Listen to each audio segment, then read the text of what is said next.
Exodus 1 through 19. It's a pretty good chunk for us to go through, but it's going to be good. We're going to be doing our normal flip, going pretty quick. There's going to be a couple of things that we don't get to reach on, but we're going to get down to it. But the question I want to begin with, and in mind, is why is the understanding of Exodus so critical for the understanding of the rest of the Bible?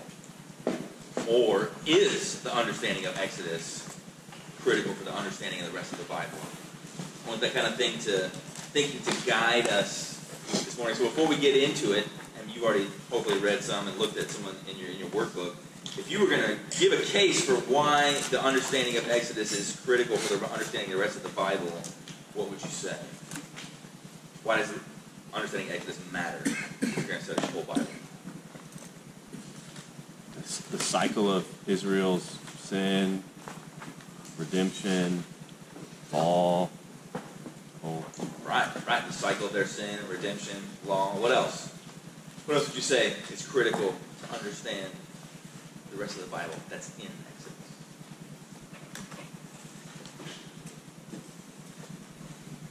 Power on display.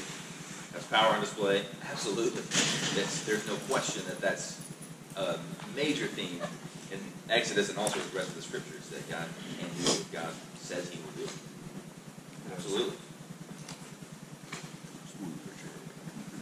Up until now in the Bible, who knows God's plan for redemption? When we talk about that term, historical redemption, or redemptive historical narrative, like how the history of redemption flows out. Up until now, we've only gone through Genesis. Who knows the God of the Bible? Just Israel, right? So just one family that was not a nation at all, but we're going to see in Exodus now kind of has a lot of people in it. So who all knew the God of the Bible and His power and His redemption and all that? Just one little Hebrew family, right? One guy who had a son and then a grandson, and then that guy had kids. That's it. But now, where are they? Where does Exodus pick up? Where do they live? Egypt. Who is Egypt at the time? Or what is Egypt at the time? Most powerful nation in the world. I mean, they are the world power. And can you see how maybe a stage is being set for God to display His redemptive plan that everybody's going to know? I mean, if something happens that's colossal in the United States or in Western Europe, the whole world knows, because those are the most powerful nations right now. If something happens in Somalia, we don't necessarily know it. But if something happens huge in a world power, then everybody's going to pay attention, right? So God's setting a stage for His salvation purposes on the world stage. So what we're going to do this morning is we're going to do just a quick overview of 1 through 19, and then we're going to go back through it and look at 5 major themes that are in 1 through 19. 5 major, you can call theological points, or just truths about God that we go back through. So this, on the far side over there, that's just kind of a rough outline of how 1 through 19 kind of just breaks down. And feel free to copy it down or anything like that, but we're just going to kind of walk through the story of the Exodus. So that remember when Genesis ended, what did we say? What's the last word in Genesis? Y'all come on in. The coffin. And where is the coffin? In Egypt. Verse 26.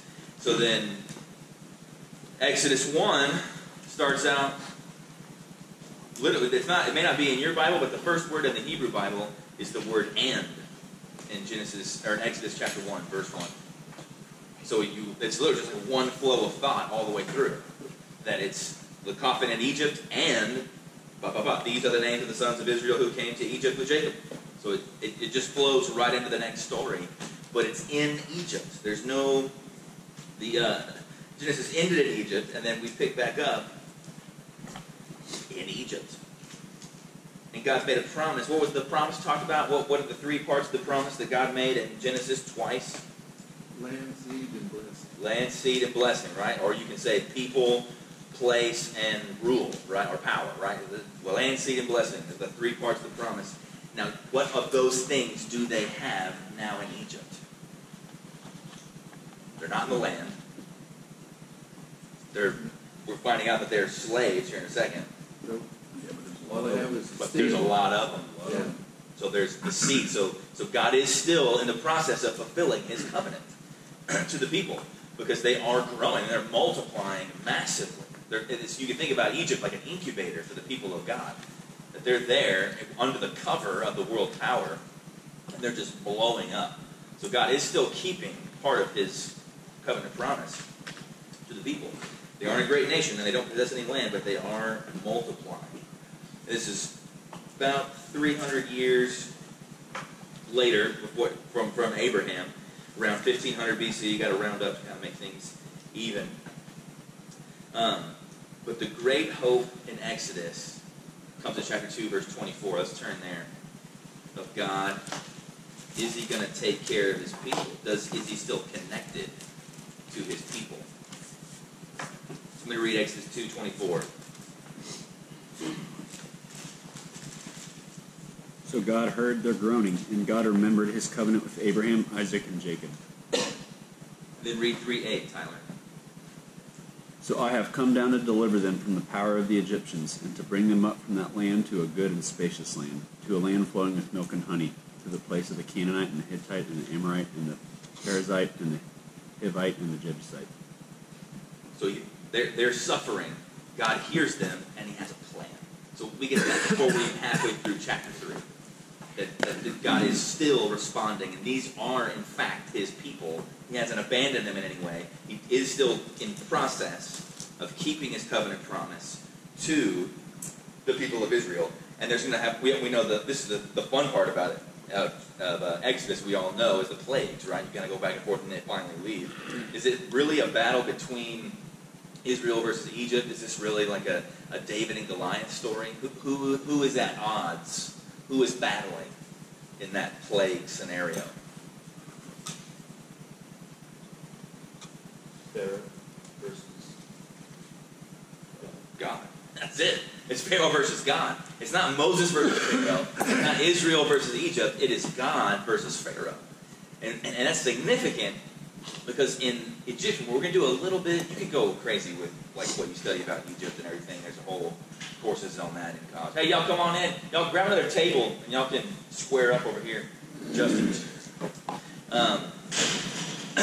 So there's a whole, there's Egyptologists out there, and they go on and on. So you can go down a million rabbit trails. But just for some of them that are helpful for you guys to understand is that the Pharaoh was believed to be the incarnation of the Egyptian god Ra and Horus. And so his heart, like when the significance of Pharaoh's heart being hard is significant. The heart's being heavy is significant because they would believe that Pharaoh is a deity in and of himself as a representation of a deity, and that his heart is sovereign over everything as a god, and that he keeps the order, what the Egyptians call, we'll talk about it a little bit later, called the Ma'at, M-A-'A-T, the universal order. And so it's God versus a little god, basically. That you say this is the God of the whole world, Pharaoh. If he's the world power, he's the leader, and he's this pagan deity, then is the God of this tiny enslaved group of people who had never really had a land or anything to call their own. Who's going to win? So that's what we see. And so the plagues unfold. That God is going to protect His people because the Egyptians get boils, they get hail, destroys their land and their crops. Locusts do the same. Utter darkness suffocates their homes. But none of those plagues affect God's people. The first few plagues God's people have to go through, but then after that, God makes a distinction. Only they are going to get suffered with the plagues, and my people are not. They're going to avoid the whole thing. So that's a significant display of God's power. And then, in the 10th plague is massive, right? That's the angel of death coming through, the wrath of God being poured out on the people. But even in His wrath being poured out, in Exodus 12:3, somebody turn there and read Exodus 12:3. that God provides a way to spare his people.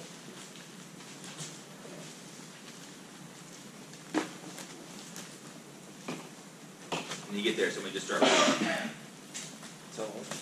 Tell all the congregation of Israel that on the 10th day of this month, every man shall take a lamb according to their father's houses, a lamb for a household. And then skip to 13, Kyle.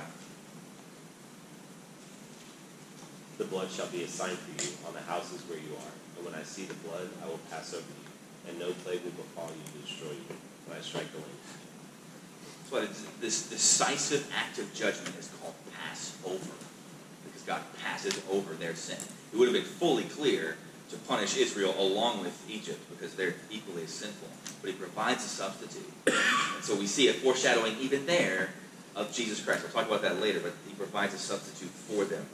And then you begin the Exodus, right? Like after that, Pharaoh finally gives in. God finally releases his heart, and then he gives in and then he lets them all go. And that's where we get the Exodus from. The word Exodus doesn't appear anywhere in the book of Exodus. The word Exodus is not even a Hebrew word. It's a Greek word. It just means to go out from. But that's what the whole theme of the book is about, is leaving. It is going out from. It is an actual exit. But even at the Exodus, even as they leave, God's not done with Egypt's judgment yet.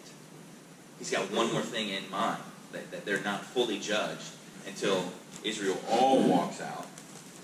Millions of people, or at least 1 million people, all walk out, and then Egypt sends their best and their strongest out, and then God's going to judge them in one big act of water drowning, as an amazing account. Now, the people have been redeemed by God, and they're out. They've all drowned in the Red Sea. The enemy has. They're on the other side of the Red Sea. They sing this big praise song to God in chapter 15. Are they going to trust him from here on out? Is here now like everything gets great? No, in the same chapter, they sing this long song together that Moses leads them in. And then the very same chapter, they start whining and complaining. They start distrusting God immediately. It's like they left church and went immediately home and complained about God not being good after they sang and worshiped and were thankful and all that. So they don't trust God. They don't stick with him. And then you look at verse 4 and 5 of chapter 19. Somebody turn there. Kind of give us a little bit of insight. Let me read it.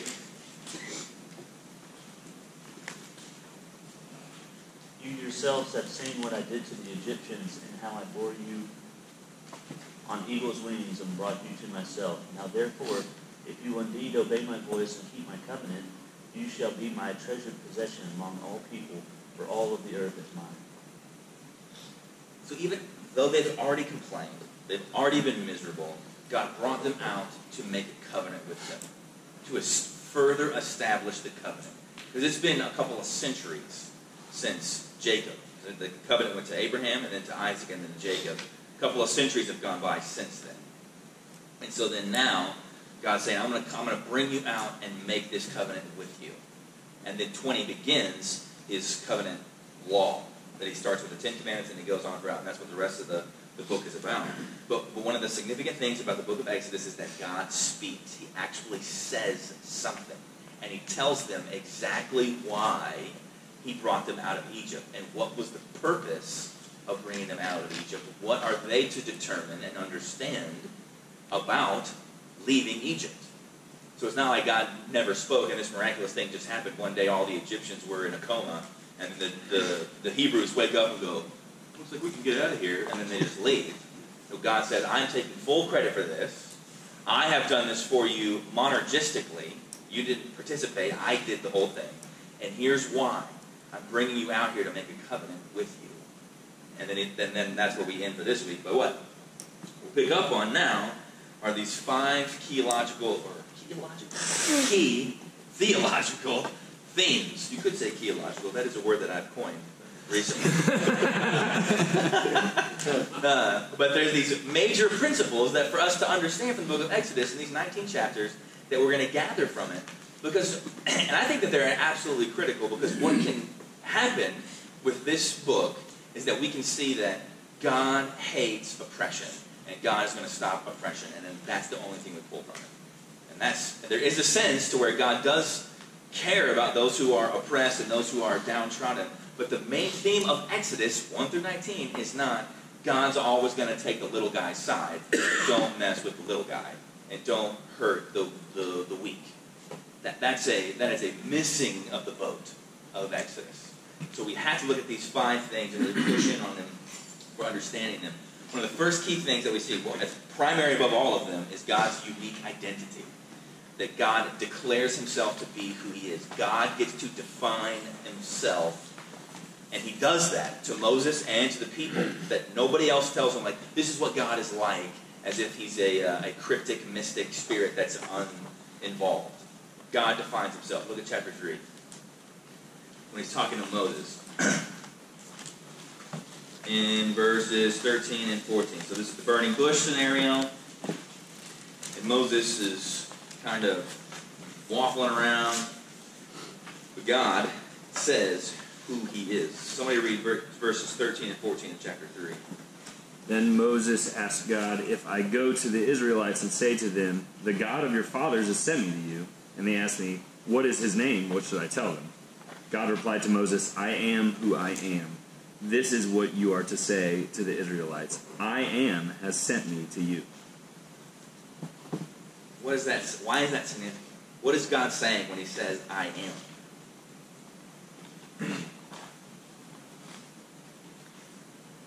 It's huge.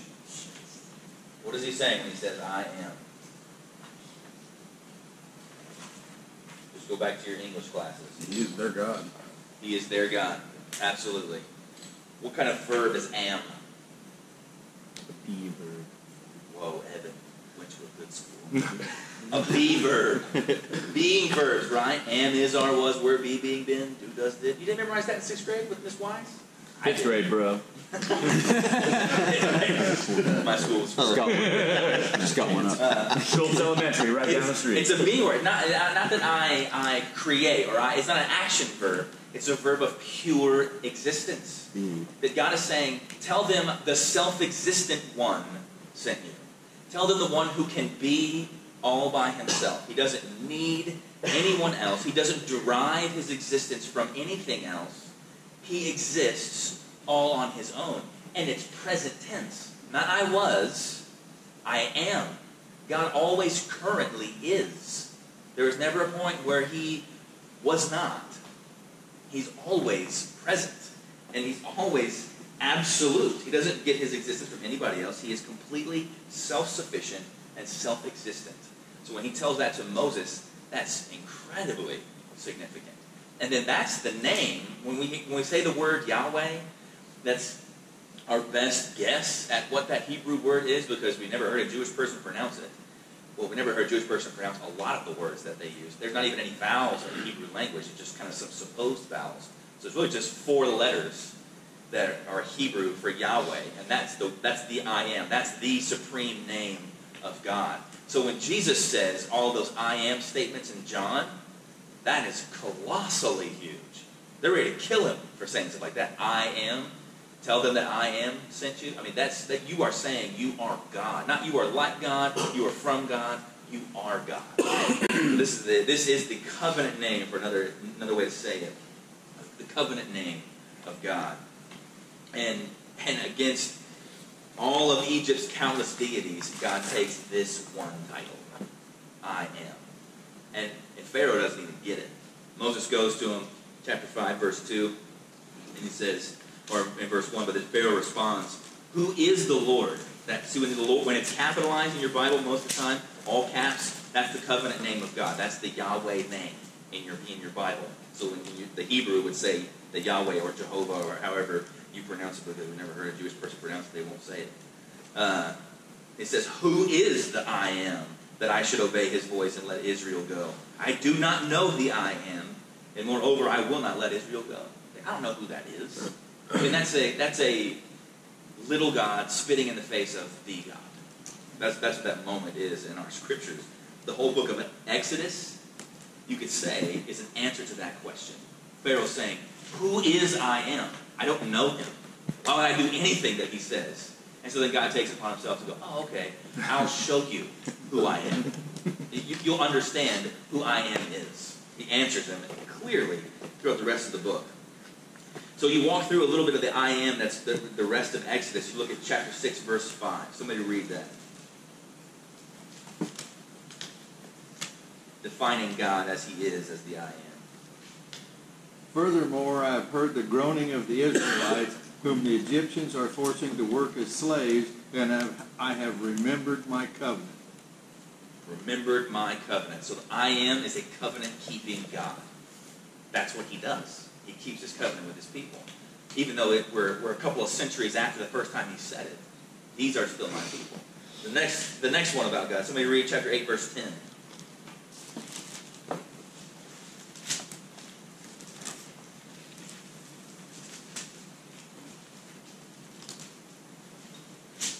When you got it, just get it.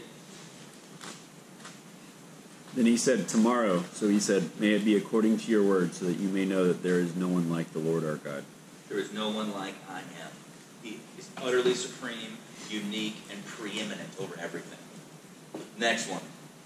Look at 15 verses 2 through 3. When you get there, just read it. You got to make sure Brett gets to work on time. The Lord is my strength and my song, and he has become my salvation.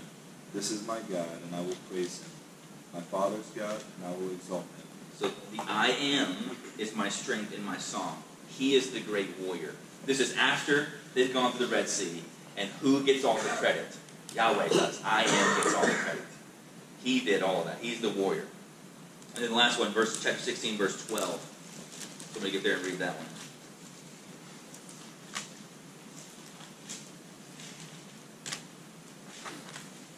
I've heard the grumblings of the sons of Israel. Speak to them, saying, at twilight you shall eat meat, and in the morning you shall be filled with bread, and you shall know that I am the Lord your God. In their grumbling and their complaining against God, he says, the part of my character as I am is to be a caring provider, even though you're being ridiculous toddlers. I am provides. And this shows his absolute supremacy, that he is he's not prominent, he's preeminent over the gods of Egypt and over all people and all things. And this is where it comes in to this, knowing a little bit of just Egypt folklore is helpful, because they believe that Pharaoh kept in order on earth, that word I used earlier, ma'at, M-A-apostrophe-A-T. That's universal order. So that we believe, from the book of Hebrews, that Jesus holds all things together. In him, all things hold together. They believe Pharaoh did that. And so for God to come in and undo their concept of universal order by these plagues, by this Red Sea miracle, by obliterating their military, he just shows who he is, that he is I am. He is the self-existent, self-sufficient God who derives his being from no one. It comes utterly from himself. Only one thing, only one noun in the universe possesses the power of being, and it is God. And we see that in Exodus 1 through 19. Second big idea, the key theological principle for us is the pattern of redemption. We see the pattern of redemption in these verses. It's going to prefigure salvation history as it kind of unfolds for us. So what is the first problem? Why does Israel cry out in the first place? What's their problem in the book of Exodus? They're slaves. They're slaves, which a slave is what? Let's just explain the obvious about being a slave. What's true of a slave?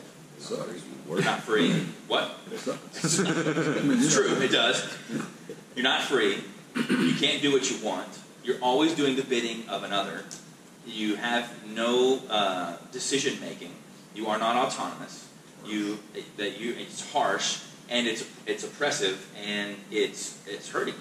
I mean, it's bearing down upon you.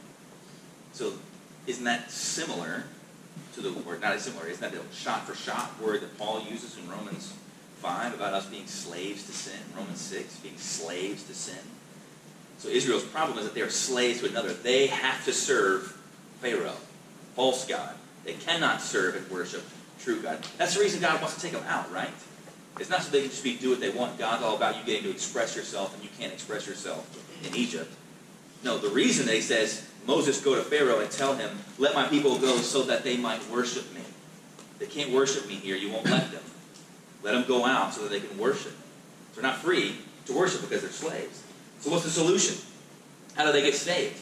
How do the people get out of Egypt?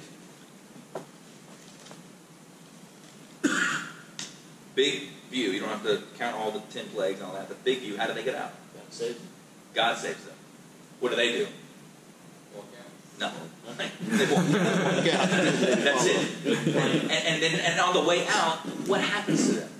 The Egyptians give them all All their loot. Yeah, they just start, hey, you want my earring? Here's my ring. They're just giving them wealth. What made them do that? I mean, God prophesied that would happen. You're gonna be blessed on the way out the door. You're gonna plunder them without having to raise a fist. Well, probably because it's like, look, too much bad things have happened. Here, take everything, go. Right. Go. But it's like you're getting to go now, and you're getting paid to leave. Like your freedom comes with reward. So God monergistically, energy. Think about it like that. People who work in energy. Monergistically, God acted alone. It wasn't compliant with the people of Israel. They were kind of like, I don't know if we want to do this. He did it by himself. God single-handedly acts. Then third, what do? Where do they end up? They end up going to the promised land. It wasn't that God just said, hey, you're free. My greatest desire for you is to spread your wings and do your thing. That wasn't it at all. He said, you are coming out to worship, and you're going to worship, the goal being in a particular place. You're going to come to the promised land. That's where you're going to worship me in perpetuity. Now, isn't that what we are saved for? God doesn't save us from slavery to sin so that we can be our best selves. He saves us from slavery to sin so that we might be free to worship Him eventually in one particular place, forever in perpetuity. That's the plan of redemptive history. That's what we see pictured here in Exodus about our own salvation. And that was kind of the plan. Somebody turn to Psalm 130. We're going to read just God kind of explaining this for us in one way so that this is clear that we're supposed to see Exodus like this. Psalm 130, verse 7. O Israel, hope in the Lord, for with the Lord there is steadfast love, and with Him is plentiful redemption. In verse 8 too, sorry. And He will redeem Israel from all his iniquities. Redeem Israel from all his iniquities. In the Lord there is redemption, and He will redeem Israel. Harken back to Israel in Exodus. Your problem is your sinfulness. Your problem is your slavery. That we're looking at as that's what He's doing. That's what He's saying. And then Jesus, you don't have to turn there, but write down Luke 9:31.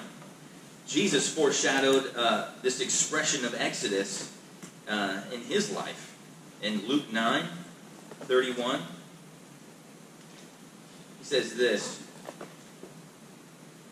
This is at the Mount of Transfiguration where Jesus' glory is kind of visible in a sense to Peter, James, and John on the mountain. But in verse 31, it says, who appeared in glory and spoke of His departure, which He was about to accomplish in Jerusalem. So Jesus is appearing in glory, speaking about His departure. You know what that word literally is in Greek? Exodus. It's the word Exodus.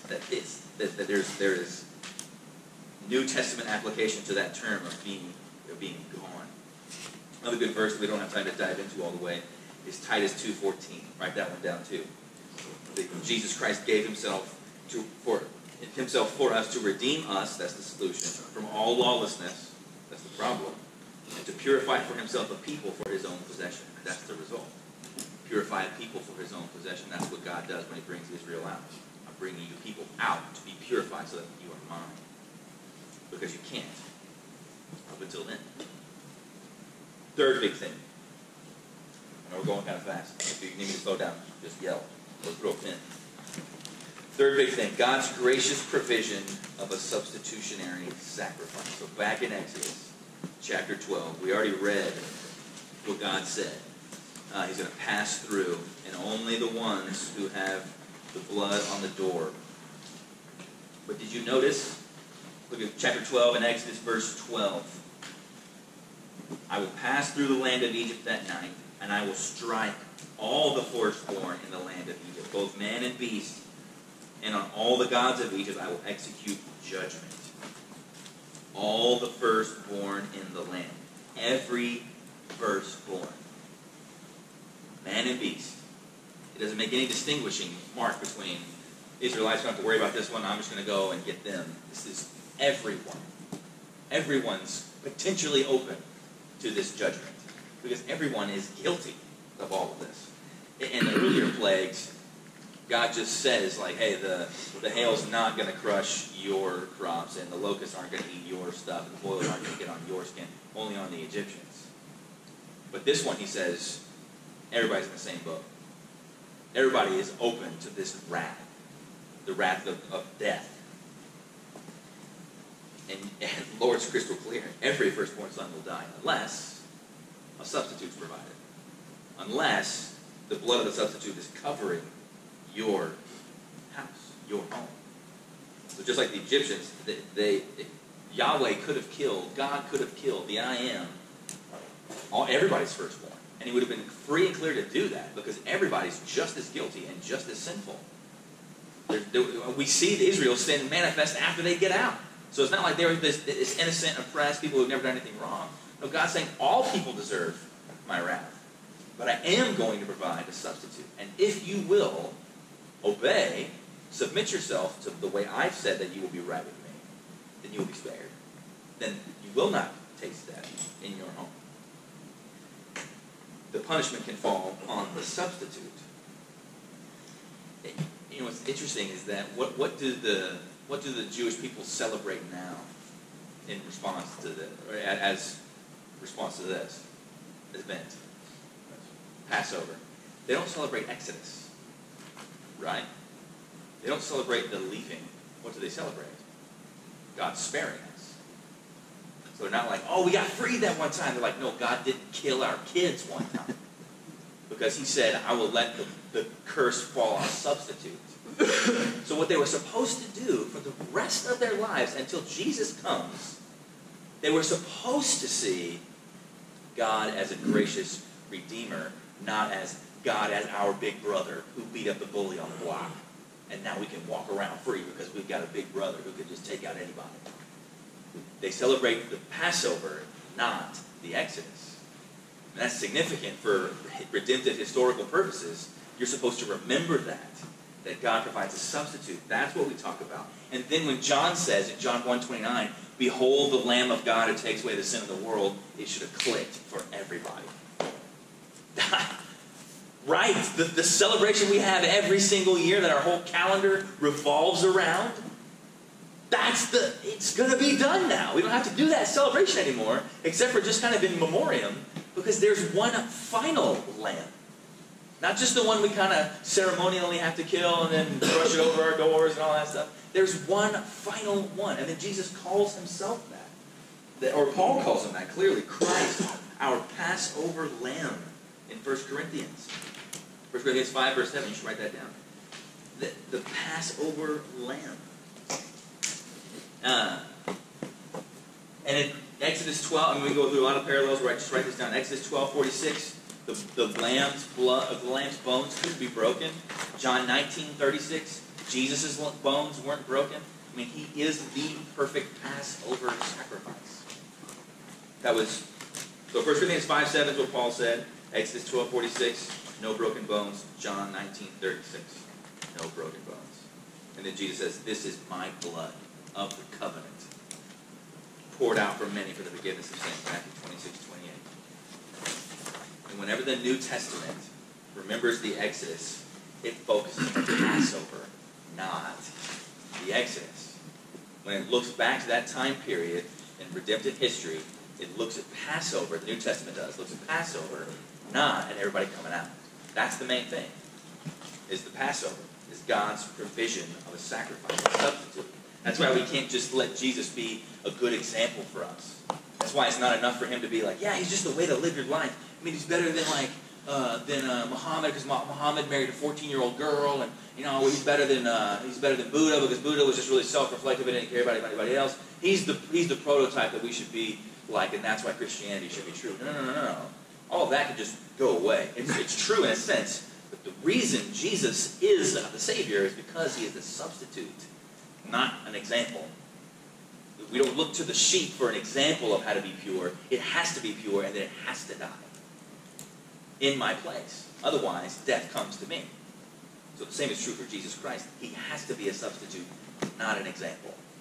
So that's why the understanding of the Passover is absolutely critical. That's why the New Testament harkens back to that more than just, hey, I remember when I got you out of that jam one time, you guys, you should listen to me. Because that's just an example of God's power, not a foreshadowing of his substitutionary atonement for our sins.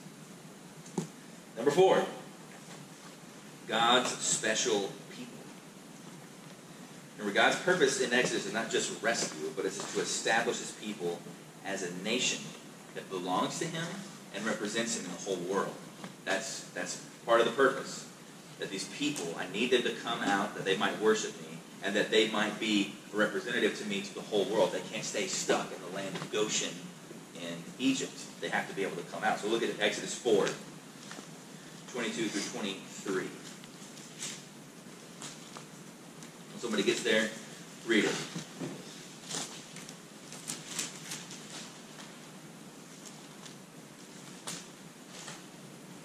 And you shall say to Pharaoh, thus says the Lord, Israel is my firstborn son, and I will say to you, let my son go, that he may serve me. If you refuse to let him go, behold, I will kill your firstborn son. So way before we get to the 10th plague, God says, your son's going to be on the line eventually in this deal. Because Israel is what? My son. A unit. Israel is my son. My firstborn son. I mean, that's God's plan for the nations. So let's think through the parallels in the book of Exodus. So the first one, Moses and Israel. That Moses, his life in Exodus also kind of parallels the whole story of Exodus. Because in Exodus 2, Moses is born a slave in Egypt, and then Pharaoh wants to kill him, right? Israel is born. They're slaves in Egypt, and Pharaoh wants to murder them. All the male infants, right? Remember that? They throw them all into the Nile. Moses undergoes a water ordeal. Remember, he's in the basket, and he goes down. Israel undergoes, but then Moses is delivered, right? He's saved. Israel undergoes a water ordeal at the Red Sea, and then they are saved. Moses escapes to Midian and Sinai. He goes out for 40 years. Remember, that's where the burning bush happens, on the same mountain that the law is going to be given on. And he escapes there and talks to God. Israel escapes from Egypt, goes to Midian and Sinai, and there talks to God. They both see a theophany of God, the burning bush and the cloud that covers the mountain. So you see this parallel for Moses in the book of Exodus. You also see a parallel in the book of Matthew. This is huge. So Exodus begins with the genealogy. Matthew begins with the genealogy. Exodus begins with, after the genealogy, it goes to the birth of the deliverer. Right? Moses is going to deliver them. What's the very next thing that happens in Matthew? Jesus is born. The deliverer is born. Then Moses has to flee from Egypt. Jesus has to flee to Egypt in Matthew. And then you have this moment where, or before that moment, I skipped ahead. Pharaoh persecutes Israel, and then Herod oppresses the Jews. Pharaoh kills all the male children. Herod kills all the male children. Israel goes to the Red Sea. Jesus is baptized, has a water event. Israel's tempted in the wilderness in the book of Numbers. You kind of have to jump out of Exodus for just a second. But then Jesus is tempted in the wilderness and survives. And then there's the giving of the law at Mount Sinai, and then Jesus gives the Sermon on the Mount on another mountain. The Word of God comes, commenting on the very law.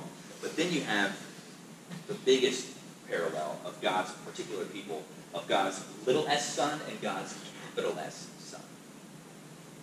That when they come out, when they come out, the end of the Exodus, they pass through the waters.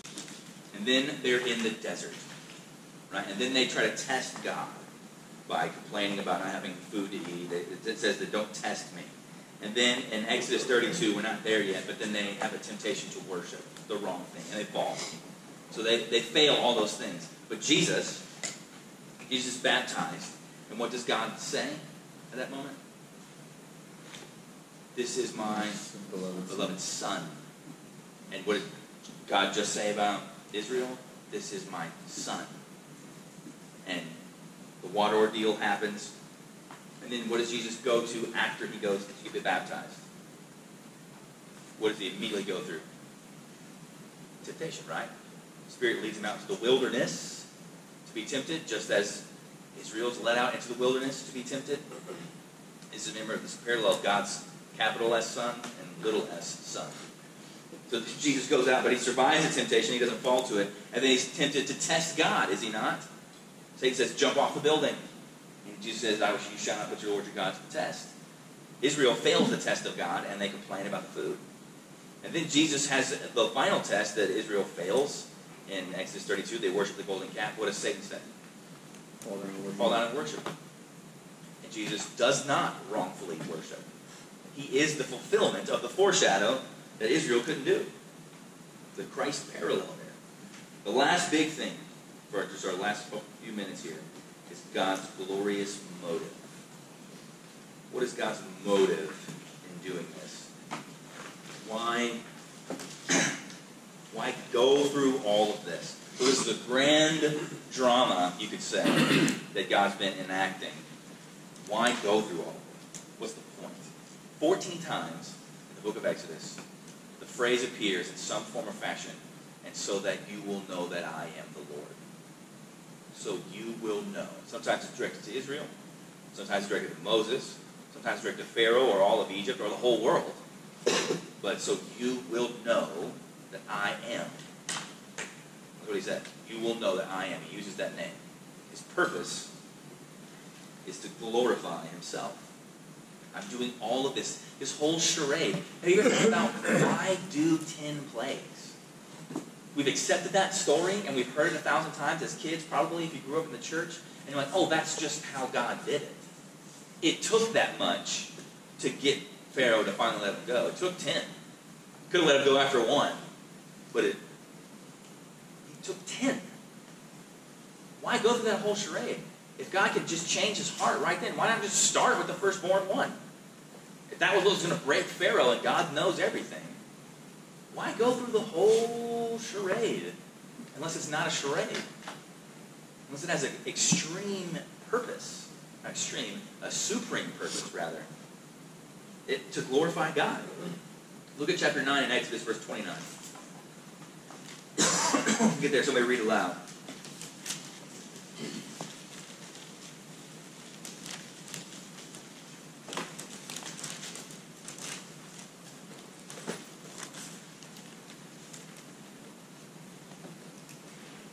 Somebody read it. And Moses said to him, as soon as I go out of the city, I will spread out my hands to the Lord, the thunder will cease, and there will be hail no longer, that you may know that the earth is the Lord's. The earth is the Lord. So the purpose of the plagues is so that everyone will know that God is the God of the earth.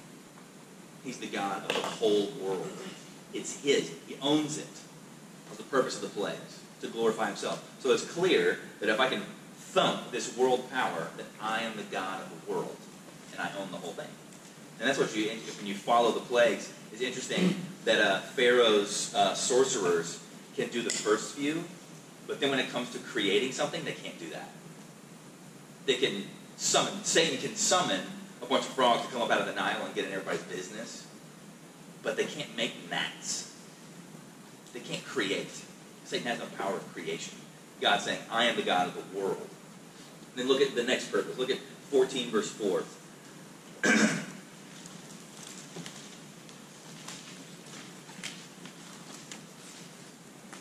I will harden Pharaoh's heart, and he will pursue them, and I will get glory over Pharaoh and all his hosts.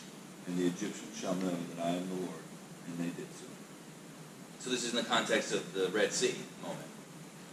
So after they get out, I'm going to harden Pharaoh's heart one more time so that he sends out all of his army, the symbol of his strength, the symbol of his power, what maintains his rule over the world, Pharaoh's rule, is his army, and I'm going to crush them so that all of Egypt will know that I am the Lord.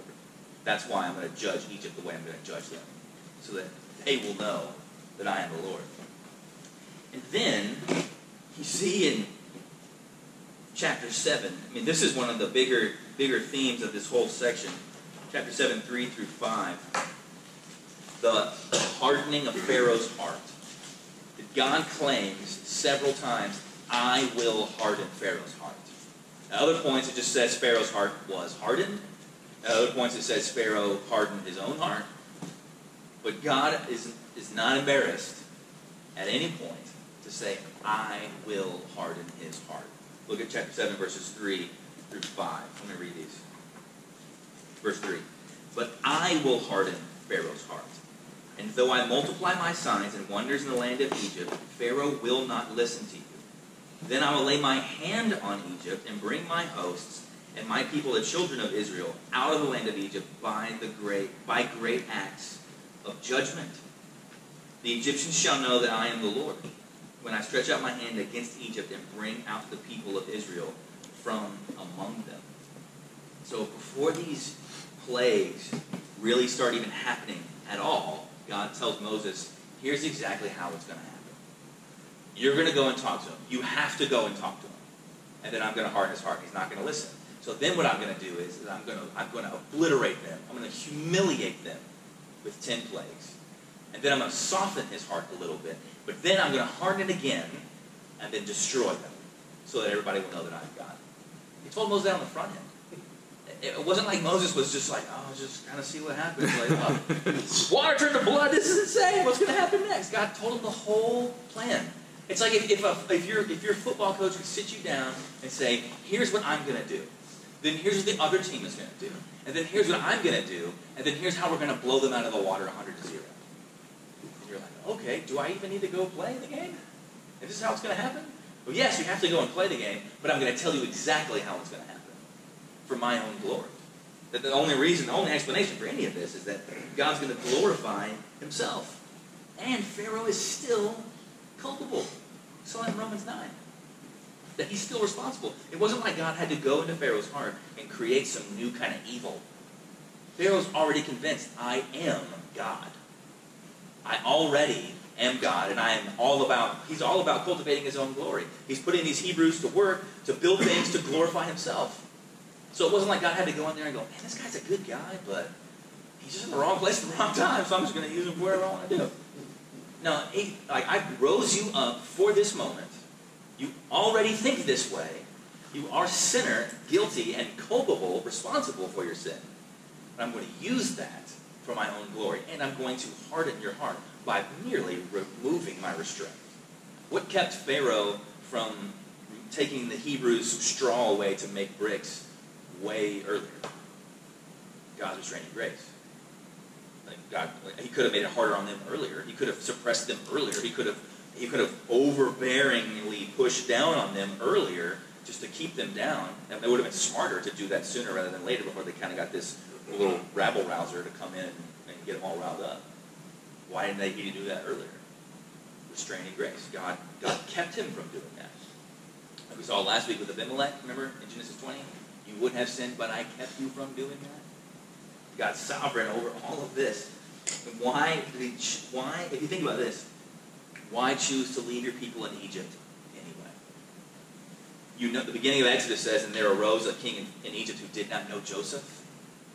They were fine as long as Joseph was alive, and they were fine as long as the powers that be remembered Joseph. Because what did Joseph do for Egypt? Save them from starvation. He saved them from starvation. He said, hey, this is what God's saying, and this is how it's going to work. Let's store up some grain, and then we'll be able to have it for ourselves, and we'll be able to sell it to other people. It'll boost our economy. It'll make us look powerful. So Joseph's an awesome guy. Joseph's like the Alexander Hamilton before the affair of Egypt. He figures out the economy, and he figures out all these things. He sets everything structure-wise, and he gets it squared away.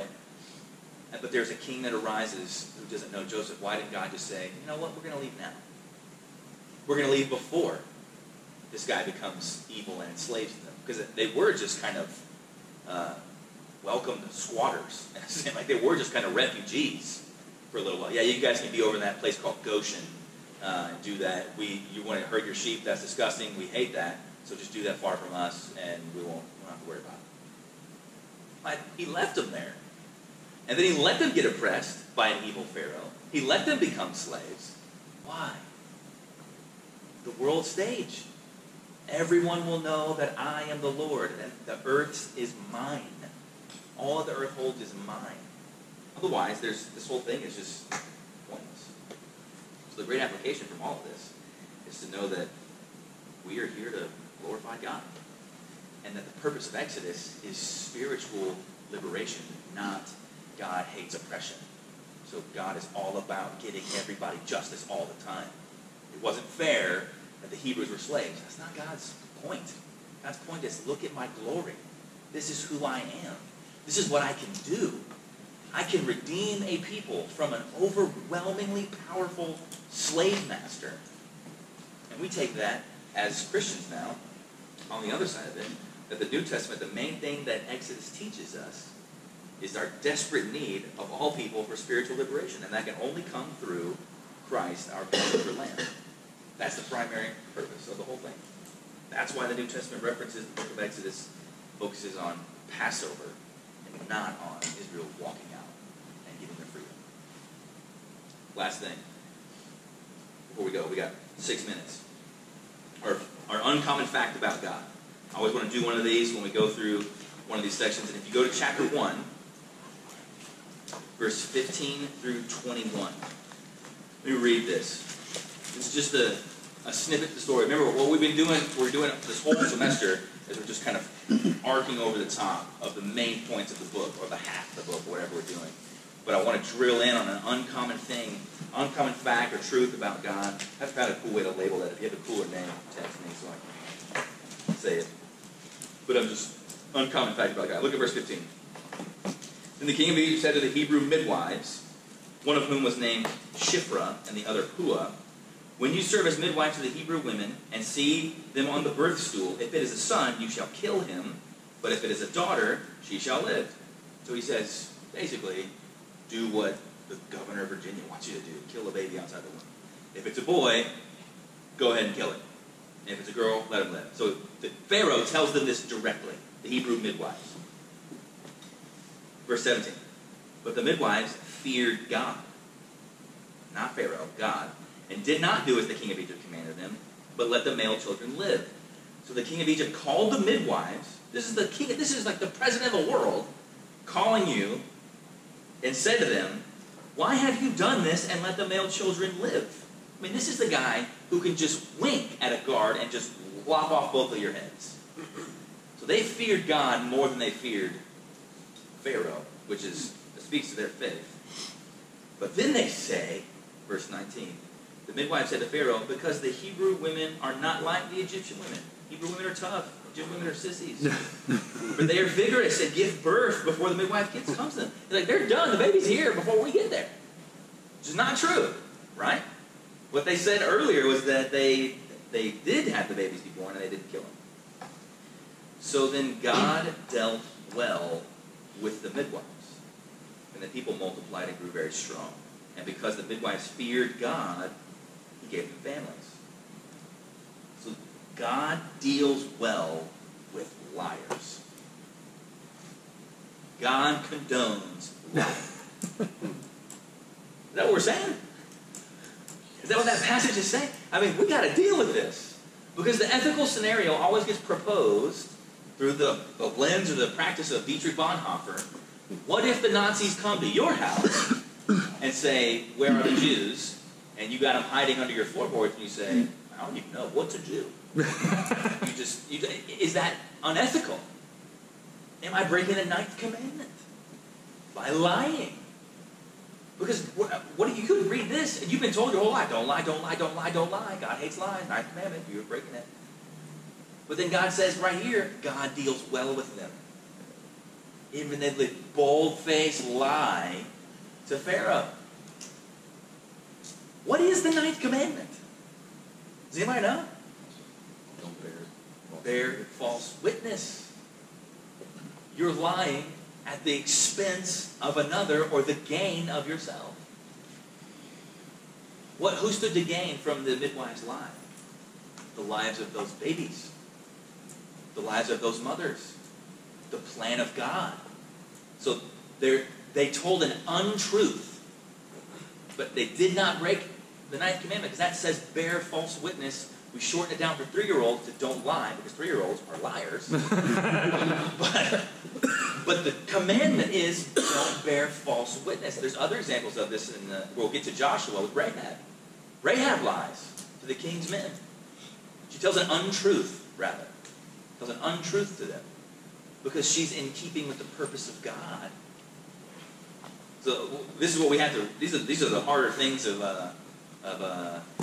ethics and morality, and what does God say? Who is God? Because what we have right here is a clear atonement in verse 20. So God dealt well with the midwives, and because of them, the people multiplied and grew very strong. God not only deals well with them, but He blesses what their lie did to the whole people. So it's a significant thing to look at God. Yeah. I think also significant in God's character is that the midwives are named in this story, and this is their only part in it. And Pharaoh is a huge player and is never named. Like, they're like, oh, and Pharaoh, Ramses II, or whoever it was, Tutmos or whoever, like, they don't say that. They just say, hey, Puha and Shipra are, talking to the Pharaoh. Right. And that's a powerful image, I think, in who the central characters in God's view of the history really are. Right.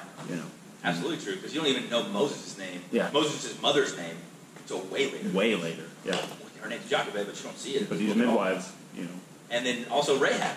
Mm-hmm. Why would God give the clear name of the prostitute? We don't even know the name of the spies. The prostitute gets her name in the Bible. Yep. So that's significant, especially God's emphasis on names and identification. We are 1 minute early. Nobody has to leave in the middle. Let me pray for us.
And then they're in the desert, right? And then they try to test God by complaining about not having food to eat.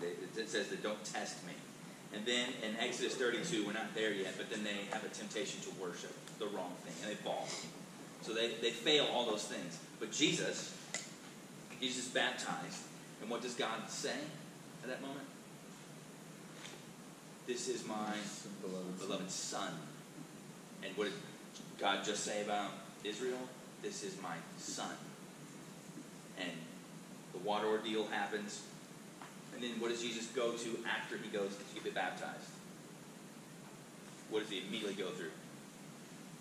Temptation, right? The Spirit leads him out to the wilderness to be tempted, just as Israel's led out into the wilderness to be tempted. This is, remember, this parallel of God's capital S Son and little s Son. So Jesus goes out, but he survives the temptation. He doesn't fall to it. And then he's tempted to test God, is he not? Satan says, jump off the building. And Jesus says, I wish you shall not put your Lord your God to the test. Israel fails the test of God, and they complain about the food. And then Jesus has the final test that Israel fails. In Exodus 32, they worship the golden calf. What does Satan say? Fall down and worship. And Jesus does not wrongfully worship. He is the fulfillment of the foreshadow that Israel couldn't do. The Christ parallel there. The last big thing for just our last few minutes here is God's glorious motive. What is God's motive in doing this? Why go through all of this? So this is a grand drama, you could say, that God's been enacting. Why go through all of it? What's the point? 14 times in the book of Exodus, the phrase appears in some form or fashion, and so that you will know that I am the Lord. So you will know. Sometimes it's directed to Israel. Sometimes it's directed to Moses. Sometimes it's directed to Pharaoh or all of Egypt or the whole world. But so you will know that I am. That's what he said. You will know that I am. He uses that name. His purpose is to glorify himself. I'm doing all of this whole charade. Have you ever thought about why do 10 plagues? We've accepted that story, and we've heard it 1,000 times as kids, probably if you grew up in the church, and you're like, oh, that's just how God did it. It took that much to get Pharaoh to finally let him go. It took 10. Could have let him go after one, but it took 10. Why go through that whole charade? If God could just change his heart right then, why not just start with the firstborn one? If that was what was going to break Pharaoh and God knows everything, why go through the whole charade unless it's not a charade? Unless it has an extreme purpose. Not extreme, a supreme purpose, rather. To glorify God. Look at chapter 9 in Exodus, verse 29. Get there, somebody read aloud.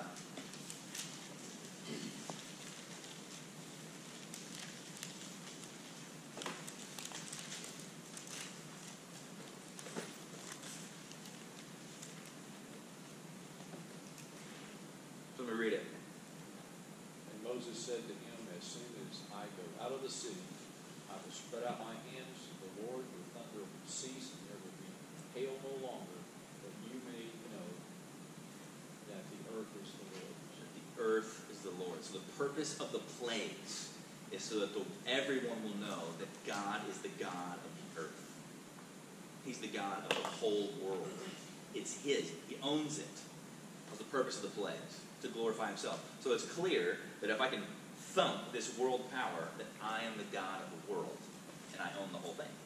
And that's what when you follow the plagues, it's interesting that Pharaoh's sorcerers can do the first few, but then when it comes to creating something, they can't do that. They can summon, Satan can summon a bunch of frogs to come up out of the Nile and get in everybody's business, but they can't make gnats. They can't create. Satan has no power of creation. God's saying, I am the God of the world. And then look at the next purpose. Look at 14 verse 4.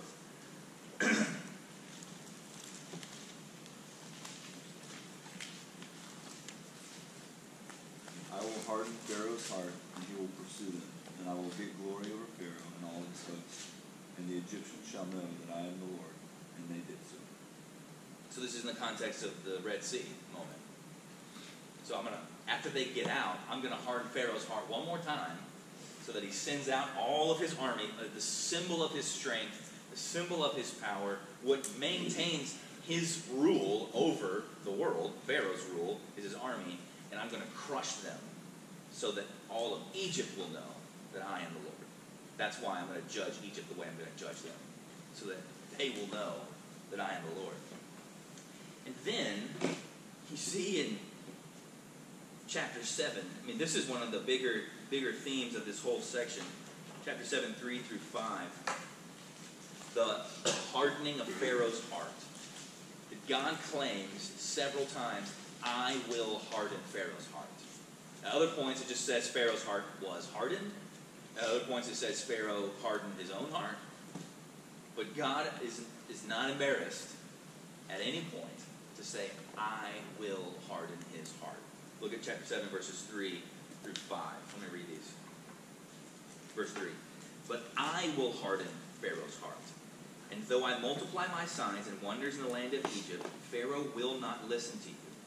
Then I will lay my hand on Egypt and bring my hosts and my people, the children of Israel, out of the land of Egypt by great acts of judgment. The Egyptians shall know that I am the Lord, when I stretch out my hand against Egypt and bring out the people of Israel from among them. So before these plagues really start even happening at all, God tells Moses, here's exactly how it's going to happen. You're going to go and talk to him. You have to go and talk to him. And then I'm going to harden his heart. He's not going to listen. So then what I'm going to do is I'm going to obliterate them. I'm going to humiliate them with 10 plagues. And then I'm going to soften his heart a little bit. But then I'm going to harden it again and then destroy them so that everybody will know that I'm God. He told Moses that on the front end. It wasn't like Moses was just like, oh, just kind of see what happens. Like, oh, water turned to blood. This is insane. What's going to happen next? God told him the whole plan. It's like if your football coach would sit you down and say, here's what I'm going to do. Then here's what the other team is going to do. And then here's what I'm going to do. And then here's how we're going to blow them out of the water 100-0. And you're like, okay, do I even need to go play the game? Is this how it's going to happen? Well, yes, you have to go and play the game, but I'm going to tell you exactly how it's going to happen for my own glory. That the only explanation for any of this is that God's going to glorify himself. And Pharaoh is still culpable. So in Romans 9.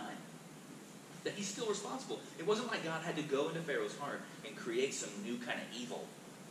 Pharaoh's already convinced, I am God.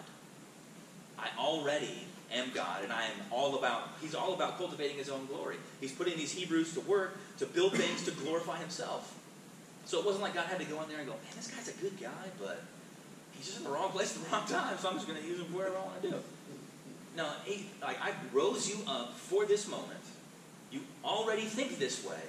You are sinner, guilty, and culpable, responsible for your sin. But I'm going to use that for my own glory, and I'm going to harden your heart by merely removing my restraint. What kept Pharaoh from taking the Hebrews' straw away to make bricks way earlier? God's restraining grace.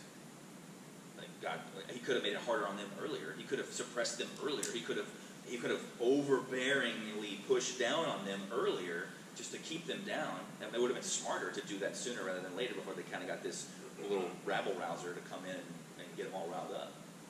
Why didn't he do that earlier? Restraining grace. God kept him from doing that. Like we saw last week with Abimelech, remember in Genesis 20? You would have sinned, but I kept you from doing that. God's sovereign over all of this. And why, if you think about this, why choose to leave your people in Egypt anyway?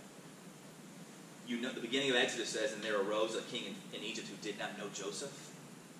They were fine as long as Joseph was alive. And they were fine as long as the powers that be remembered Joseph. Because what did Joseph do for Egypt? Save them from starvation. He saved them from starvation. He said, hey, this is what God's saying, and this is how it's going to work. Let's store up some grain, and then we'll be able to have it for ourselves, and we'll be able to sell it to other people. It'll boost our economy. It'll make us look powerful. So Joseph's an awesome guy. Joseph's like the Alexander Hamilton before the affair of Egypt. He figures out the economy, and he figures out all these things. He sets everything structure-wise, and he gets it squared away. But there's a king that arises who doesn't know Joseph. Why didn't God just say, you know what, we're going to leave now.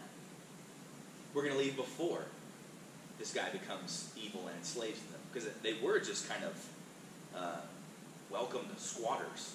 Like they were just kind of refugees for a little while. Yeah, you guys can be over in that place called Goshen and do that. You want to herd your sheep, that's disgusting. We hate that. So just do that far from us, and we won't have to worry about it. But he left them there. And then he let them get oppressed by an evil Pharaoh. He let them become slaves.